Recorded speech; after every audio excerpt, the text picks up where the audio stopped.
بسم اللہ الرحمن الرحیم۔ شروع اللہ کے بابرکت نام سے جو بڑا مہربان نہایت رحم فرمانے والا ہے۔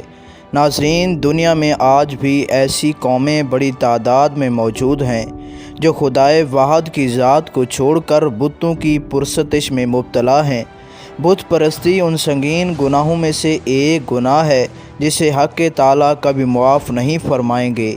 حق تعالیٰ دیگر گناہوں کو اپنی رحمت سے معاف کر سکتے ہیں، لیکن بت پرستی اور شرک و کفر کو بغیر توبہ کیے ہرگز معاف نہیں فرمائیں گے۔ مختلف قومیں مختلف قسم کے بتوں کی پوجا کرتی ہیں اور ان کے پوجنے کی نوعیت بھی ایک دوسرے سے مختلف ہوتی ہے۔ ہر ایک کی طرز عبادت جدا ہوتی ہے، لیکن سوال یہ پیدا ہوتا ہے کہ دنیا میں بت پرستی کی ابتدا کیسے ہوئی اور سب سے پہلے کس نے شروع کی؟ بت پرستی کا آغاز کیسے ہوا؟ اس کے متعلق جاننے سے قبل یہ جان لیں کہ بت پرستی کیا ہوتی ہے۔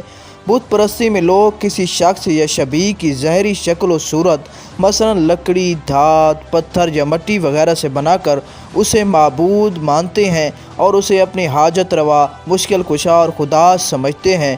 اس کو راضی کرنے کے لیے اس کی عبادت اور پرستش کرتے ہیں۔ اب ہم سوال کے اصل جز کی طرف آتے ہیں کہ بت پرستی کی ابتدا کب ہوئی۔ بت پرستی کی تاریخ بہت قدیم ہے اور اس کی ابتدا اس طرز پر ہوئی کہ حضرت نوح علیہ السلام کی قوم کے جو نیک اور صالح افراد تھے، ان کی وفات کے بعد لوگ بطور یادگار ان کی مورتیاں تراش کر ان کو اپنے بزرگوں کا نام دے دیتے تھے، مثلا ود، شوا، یعوق اور نصر، لیکن ان کی عبادت نہیں کرتے تھے۔ پھر رفتہ رفتہ لوگوں میں جہالت اور بے دینی عام ہونے لگی اور انہوں نے ان مورتیوں کو معبود کا درجہ دینا شروع کر دیا اور یوں بت پرستی کی ابتدا ہوئی۔ بخاری شریف میں روایت ہے کہ حضرت نوح علیہ السلام کی قوم کے نیک لوگوں کی جب وفات ہو گئی تو شیطان نے ان کی قوم کے دل میں یہ بات ڈال دی کہ ان کی مجلسوں میں جہاں وہ بیٹھتے تھے ان کے بت نصب کر دیں اور ان بتوں کے نام اپنے نیک لوگوں کے نام پر رکھ دیں۔ چنانچہ ان لوگوں نے ایسا ہی کیا۔ البتہ اس وقت ان بتوں کی پوجا نہیں ہوتی تھی، لیکن جب وہ لوگ بھی مر گئے جنہوں نے بت بنائے تھے اور ان کے بعد لوگوں میں علم باقی نہ رہا تو انہوں نے ان بتوں کو پوجنا شروع کر دیا۔ اس روایت سے معلوم ہوتا ہے کہ بت پرستی کی ابتدا اور آغاز حضرت نوح علیہ السلام کی قوم سے ہوا۔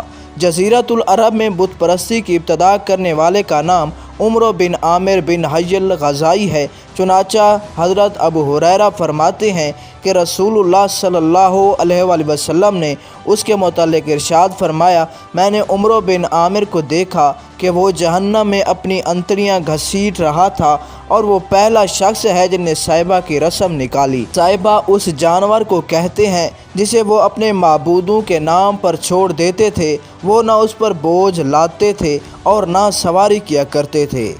عرب میں بت پرستی کی ابتدا کیسے ہوئی؟ عمرو بن حی الغزائی نے ایک دفعہ ملک شام کا سفر کیا تو اس نے وہاں کے لوگوں کو بت پرستی میں مبتلا دیکھا۔ چونکہ شام انبیاء علیہ السلام کی سرزمین ہے، چنانچہ اس نے بت پرستی کو دین حق سمجھ کر اختیار کر لیا اور اپنے ساتھ حبل بت لے کر آیا اور اسے خانہ کعبہ کے اندر نصب کر دیا۔ اہل مکہ عمرو کو اپنا پیشوا سمجھتے تھے، لہٰذا اس کی پیروی میں انہوں نے بھی اس بت کی پوجا کرنا شروع کر دی اور پھر بت پرستی میں ترقی ہوتی گئی اور ایسا دور بھی آیا کہ خانہ کعبہ میں 360 بت رکھ دیے گئے۔ حضرت ابراہیم علیہ السلام کا زمانہ بھی بت پرستی اور ستاروں کی پرستش کا زمانہ تھا۔ روایات میں آتا ہے کہ حضرت ابراہیم علیہ السلام کا باپ آزر سب سے بڑا مذہبی پیشوا تھا۔ اس کے بنائے ہوئے بتوں کی پرستش ہوا کرتی تھی۔ آپ علیہ السلام کے زمانے میں کہیں بھی وحدہ لا شریک کی عبادت نہیں ہوتی تھی۔ خود نمرود خدا بن بیٹھا تھا۔ قرآن مقدس میں حضرت ابراہیم علیہ السلام کی حق کی جستجو کا واقعہ بڑی صراحت کے ساتھ بیان کیا گیا ہے کہ کس طرح حضرت ابراہیم علیہ السلام نے پہلے کتب، ستارے، بعد میں چاند اور آخر میں سورج کو معبود سمجھا، مگر ڈوب جانے کے بعد آپ علیہ السلام نے جو کلمات ادا کیے وہ یہ ہیں کہ میں نے تو پوری طرح اپنا رخ اس ذات کی جانب کر لیا جو زمین و آسمان کا خالق ہے اور میں مشرکوں میں سے نہیں ہوں۔ دراصل شیطان کا مشن یہ ہے کہ وہ انسان کو رب کی پرستش سے نکال کر غیر اللہ کی پرستش میں لگا دیتا ہے۔ زمانہ قدیم سے ہندوستان بت پرستی کا مرکز رہا ہے اور پوری دنیا میں سب سے زیادہ یعنی 1 ارب سے زائد ہندو اپنے ہاتھوں سے تراشے ہوئے دیوی دیوتاؤں کی پوجا کرتے ہیں۔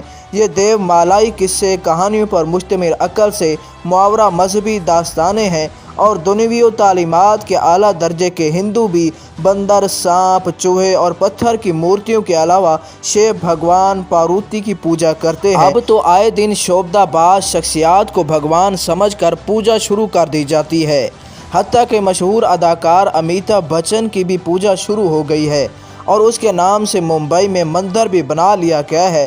جنوبی ہندوستان میں تو تمام مشہور اداکاروں اور اداکاراؤں کی پوجا ہوتی ہے۔ اللہ نے قرآن مجید میں شرک کو ظلم عظیم اور ناقابل معافی گناہ قرار دیا ہے۔ اللہ کا ذاتی نام صرف اللہ ہے، باقی تمام 99 نام صفاتی ہیں۔ جب ان ناموں کے لغوی اور اصطلاحی مفہوم کا مطالعہ کرتے ہیں تو یہ بات اظہر من الشمس ہو جاتی ہے کہ اللہ کے سوا کوئی معبود نہیں ہے اور نہ کسی کو اپنے ذاتی اختیارات حاصل ہیں۔ بندے کے پاس جو کچھ بھی ہے وہ اللہ کا بخشا ہوا ہے اور وہ جب چاہتا ہے اس کو سلب کر لیتا ہے۔ ناظرین، یہ تھی ہماری آج کی ویڈیو جس میں ہم نے بتایا کہ بت پرستی کی ابتدا کیسے ہوئی اور کہاں سے ہوئی۔ اگر ویڈیو اچھی لگی تو ہمارے یوٹیوب چینل کلک اسلام کو سبسکرائب کریں اور اس ویڈیو کو اپنے دوستوں کے ساتھ بھی شیئر کریں۔ ناظرین، ملتے ہیں اگلی ویڈیو میں۔